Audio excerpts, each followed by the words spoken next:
a new company and product called Sourcepoint launched today. Sourcepoint exists to block the ad blockers.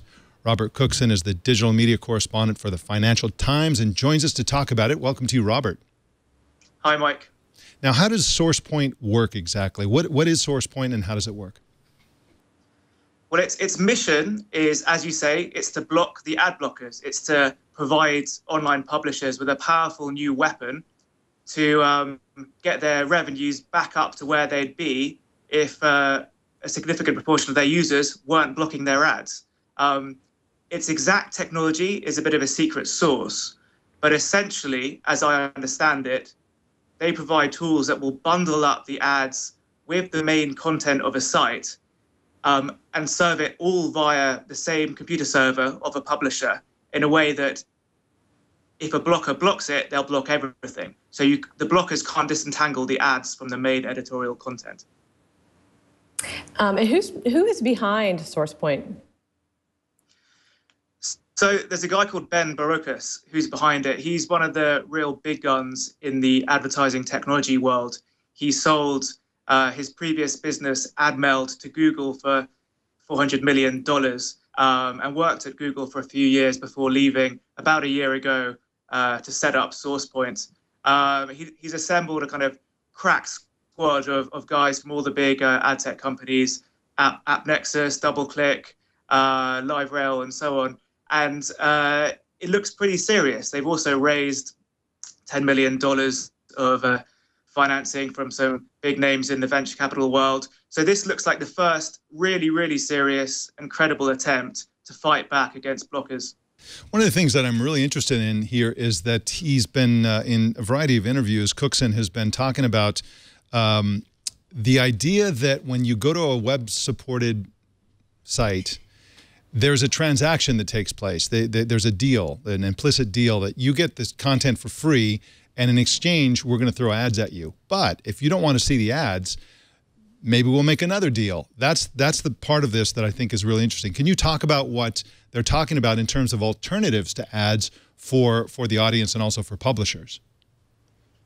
Well, right. So as you say, sort of, there's always been this implicit trade-off. As a consumer, you go to a website and you access their content and you see ads in exchange. But it's been all too easy for people to, install an ad blocker and scrap, what might be seen as their side of the deal. What Sourcepoint is trying to do is trying to make this this implicit transaction explicit. And so if you come to a website with an ad blocker enabled, they'll throw up some kind of screen giving you an option about the type of advertising you'd be willing to see, or even if you're really anti-advertising, they might ask you to pay some kind of fee. Who knows how much that would be? That'll be an interesting number to view the content without the ads.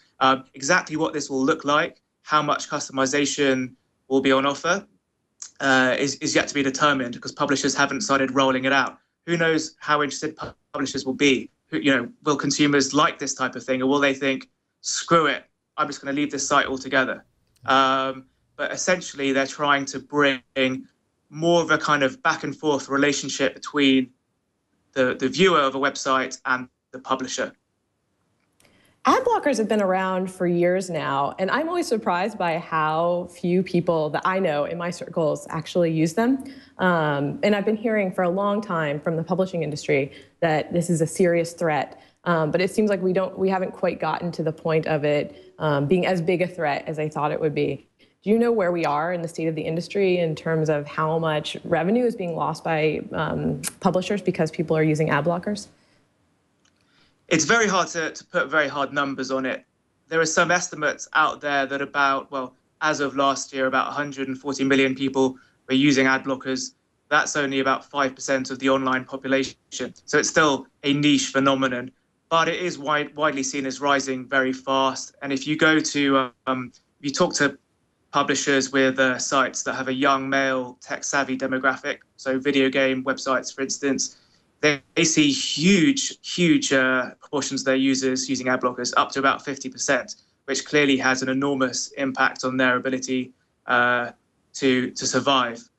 For more general news sites, it's probably, it's still a fairly niche thing, but everyone sees it coming. And what's changing is that the ease of using ad blockers. It's becoming easier and easier. It's coming onto mobile. There's more and more talk about even possibility of network operators installing kind of mass blocking across their networks. So publishers are starting to wake up to the fact that even if this isn't yet, killing their businesses, there's a possibility, if trends continued and nothing was done about it, that it could start to have a significant impact. One of the things that I think is interesting about this is that in this case, you're seeing the headlines and they're screaming that, somebody's cooking up this plan, no pun intended, Robert Cookson's behind it, cooking up a plan to block the ad blockers. And so the people who use ad blockers might feel immediately outraged by that their ad blocking is going to be defeated. But in fact, it seems to me that people who use ad blockers today should be in favor of this initiative, simply because it requires a certain type of person to use an ad blocker, a very technically savvy, technically active user. And so the kinds of products, the kinds of companies that would target that kind of user are going to be disadvantaged. Those companies are going to have less revenue. Those companies are going to have a harder time monetizing their websites. And so it essentially biases the internet's content away from technical content, theoretically. And so to have an alternative like this where people can pay if they choose, or to have some other monetization, should be something that I think that people who are in favor of web blocking could get behind. Are you sensing anything like that out there with the conversation that's resulted from this news, or is this news not been in the wild long enough? Well, who knows what the mass population of ad blockers will make of it? I mean, I imagine most of them will be pretty annoyed at the idea that they're going to be thwarted on some sites. But ultimately, I think everyone must realize that for the internet as we know it to survive, for the free content that we love to be produced, advertising has to be shown. Now, there's a debate to be had about whether there's too much aggressive, intrusive advertising out there and whether it should be toned down. And this whole battle between the ad blockers and the blockers is helping that debate to be had. But ultimately, the internet as we know it cannot exist without advertising. People have to accept they will have to see some ads, or they're going to have to pay. And I think people would, in the main, much rather see ads than have to fork out money for these services they're currently using for free. Yeah, and again, there's a raging conversation in the chat room about whether or not ad blockers are unethical.